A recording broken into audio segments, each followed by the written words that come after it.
Falando em bola, deixa aí para Fábio Gomes. Oi, Fábio, é com você. O que vem por aí hoje no Campo do 4? É ao vivo, é no QVP de verão aqui no Porto da Barra, mas no estúdio também. Ô, Cazé, não vai embora não, Cazé. Porque assim, eu não tô entendendo não. Você falando em bola, você tá chamando quem de gordo? Eu ou Cássio? Eu não tô conseguindo entender, Cazé.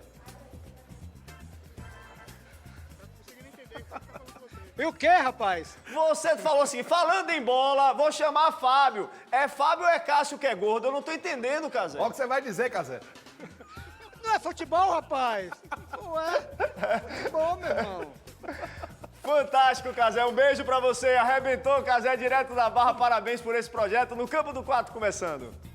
Recebemos uma proposta de 100 milhões, que não é um número pequeno aqui para a gente dividir, para ter o memorado do Estado, certo? A gente precisava saber o que é que o torcedor acha.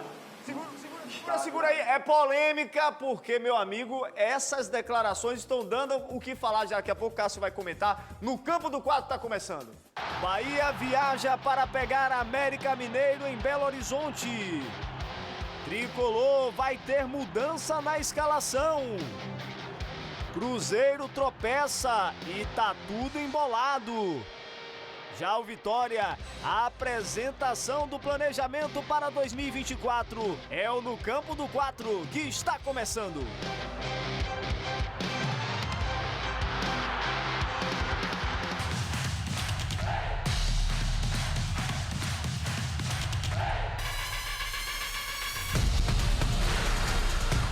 No Campo do 4, oferecimento. Arena Aposta Esportiva, a bet que você confia. Tô curioso para saber a sua opinião. Boa tarde, Cássio. Boa tarde, agora Fábio. não. Eu vou ter tempo? Vai. Daqui a pouco, porque vamos começar falando do Bahia. Domingo o Tricolor tem chance de dar a volta por cima contra o América Mineiro fora de casa. Na Arena Fonte Nova, nos últimos 2 jogos, o roteiro tem sido o mesmo: levar gol no final. Foi assim contra o Atlético Paranaense aos 43 minutos do segundo tempo, quando o Canóbio subiu mais do que Canu para cabecear, e na última quarta, quando o Caio Paulista venceu disputas com Acevedo e Camilo Cândido, puxou para o lado 2 vezes, antes de chutar certeiro, no canto de Marcos Felipe. Isso aos 50 minutos, também da etapa complementar.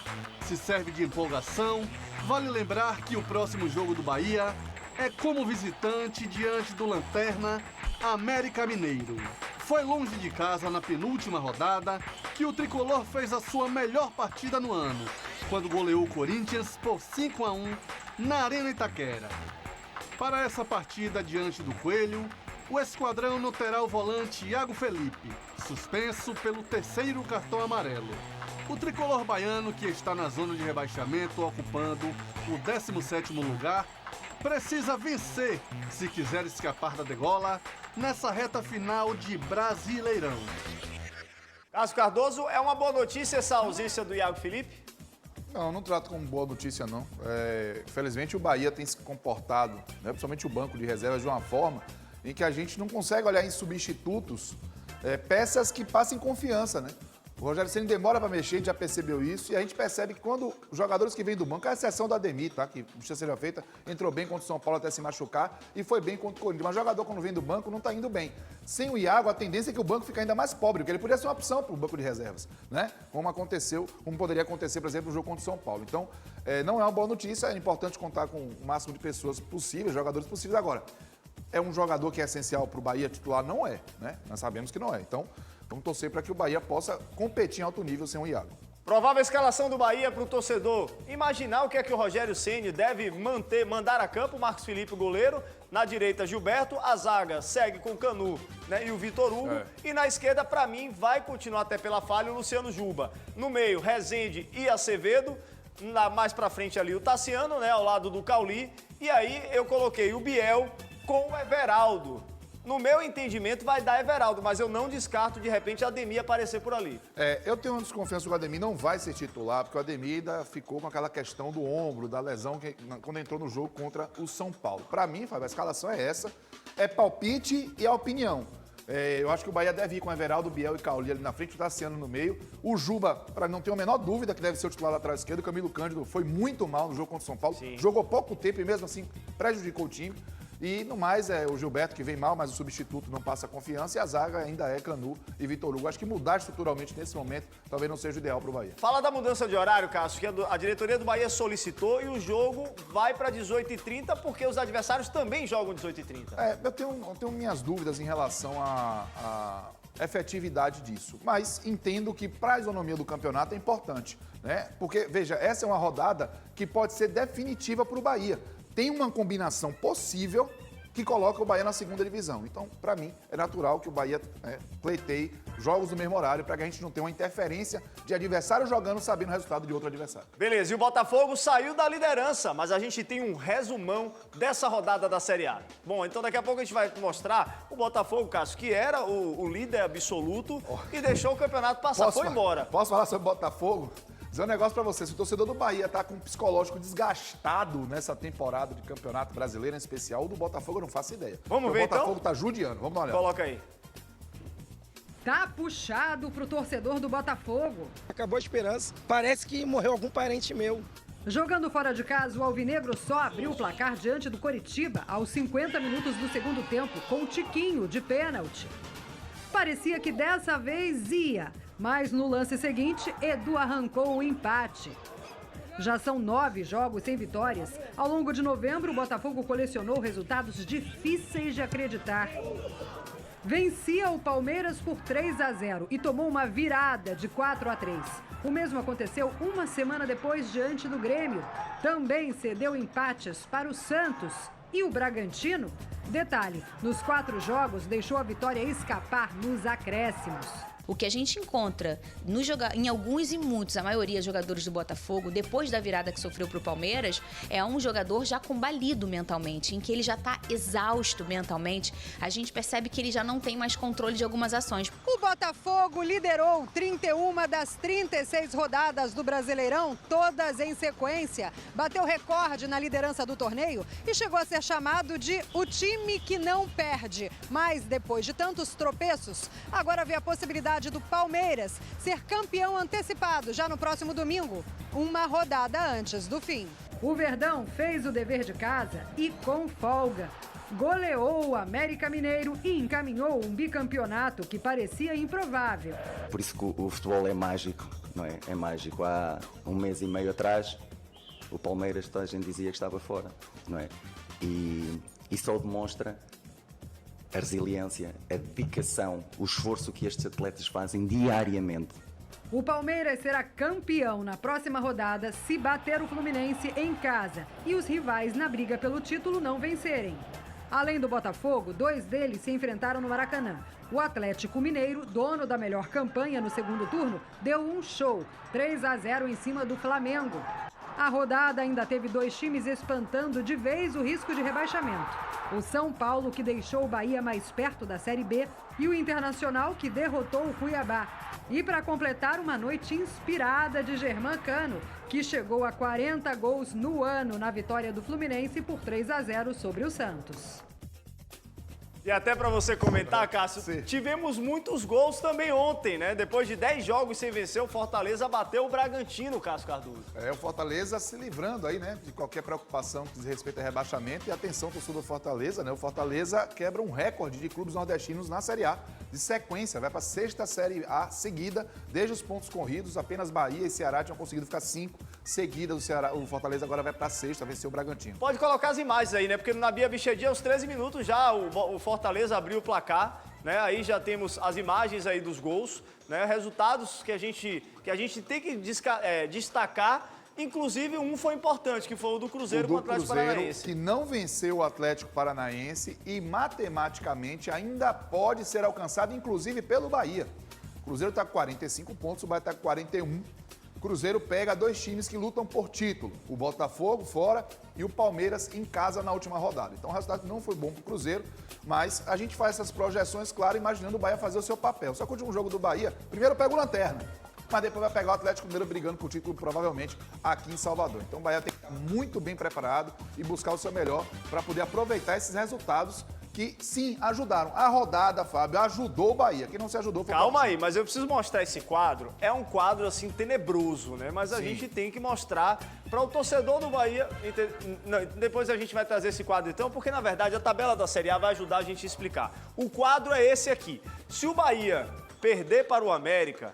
E o Vasco, sei lá, por um raio, vencer o Grêmio, que é o Grêmio ganhou de virada ontem, pelo tava amor tomando de 1 a Deus, 0. o Bahia vai ser rebaixado na próxima rodada, Carlos. O quadro é perigoso. É perigoso. O Santos pega o Atlético Paranaense fora, que não está longe de ser um time confiável, né?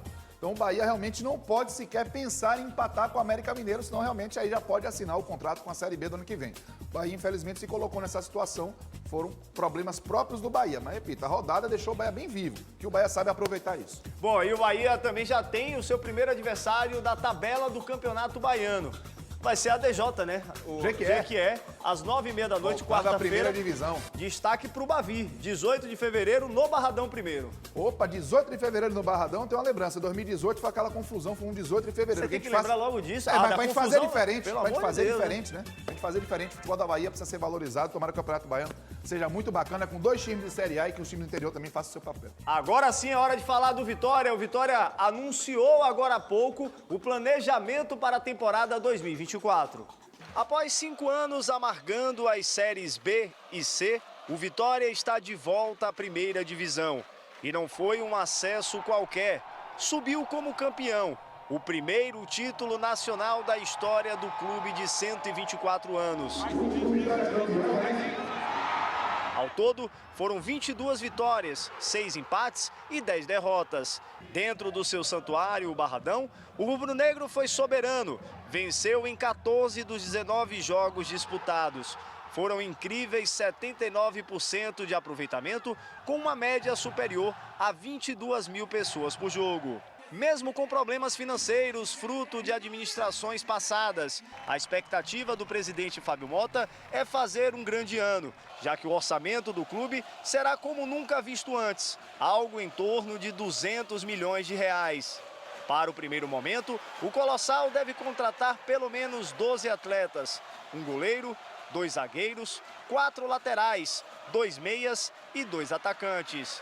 Olha, até o Leão na próxima temporada irá disputar o Campeonato Baiano, a Copa do Nordeste, a Copa do Brasil e o Brasileirão da Série A. Uma coisa eu posso garantir, apoio das arquibancadas não vai faltar.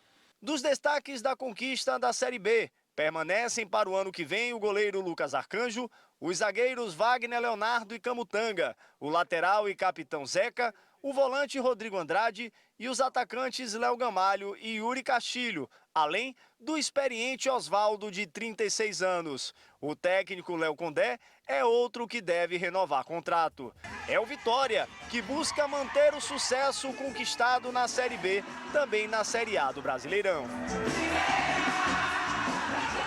Você comentar essa questão do planejamento, em entrevista agora há pouco no Barradão, uma notícia, vamos dizer assim, um tanto quanto polêmica, de que um patrocinador teria oferecido 200 milhões e que mudaria o nome do estádio e pode mudar, inclusive, o nome do clube. Como é que é isso? Coloca o trecho do Fábio Mota falando aí. Recebemos uma proposta de 100 milhões, que não é um número pequeno aqui para a gente dividir, para ter o numerário do estádio, certo? A gente precisava saber o que é que o torcedor acha do estádio Arena Barradão, passar a se chamar Arena Fatamóvel Barradão. Para isso, nós teríamos 100 milhões. Esse recurso, se assim der certo, vai ser convertido na cobertura do estádio. Ponto 1. Recebemos uma outra proposta que não é cumulativa. Se o torcedor aceitar o Nemurais, o Nemurais do nome do clube deixa de existir, é uma ou outra, para quem entender aqui, é uma ou outra, certo? Eles não estão aqui propondo 300 milhões. 100 milhões para o Nemurais e 200 milhões para o nome do clube. Aí, Cássio Cardoso, e aí? Vamos o dinheiro lá. é bom, né? É claro, né? Todo clube precisa de orçamento, precisa de dinheiro. Agora vamos No por site partes. já tem até uma enquete para saber o que é que o torcedor acha. Primeiro, foi colocado, não está fechado o negócio, o Vitória e a patrocinadora, tá? Estão fazendo uma enquete.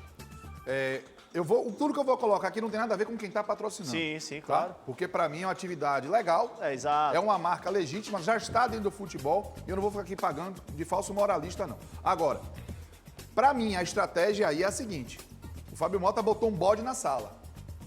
Porque você mexer em nome de clube, é uma questão estatutária, tudo, mas antes você tem que passar pelo torcedor.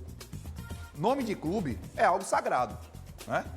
Então, quando você coloca uma discussão dessa sobre o nome do clube, sabe que é muito improvável, independente de quem seja a marca, podia ser outra marca, uma marca de carro, uma marca de tecnologia, e isso ia gerar resistência. A partir do momento que você tira isso da frente, você pode aprovar o naming right do estádio, porque é uma marca que ainda, um ambiente preconceituoso como é o do futebol, na sociedade machista como nós temos, ainda é uma marca que sim enfrenta a resistência. E o naming right do Barradão é algo muito provável e é importante para que o Barradão seja reformulado e atenda o torcedor com mais conforto. Agora, um outro detalhe.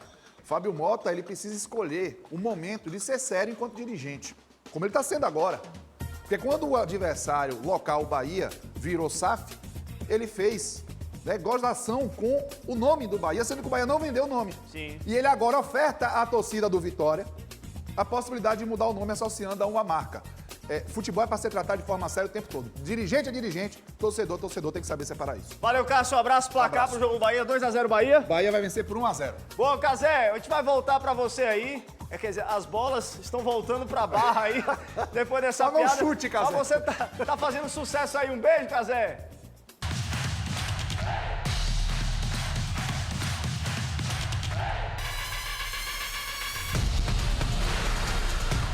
No Campo do 4, oferecimento.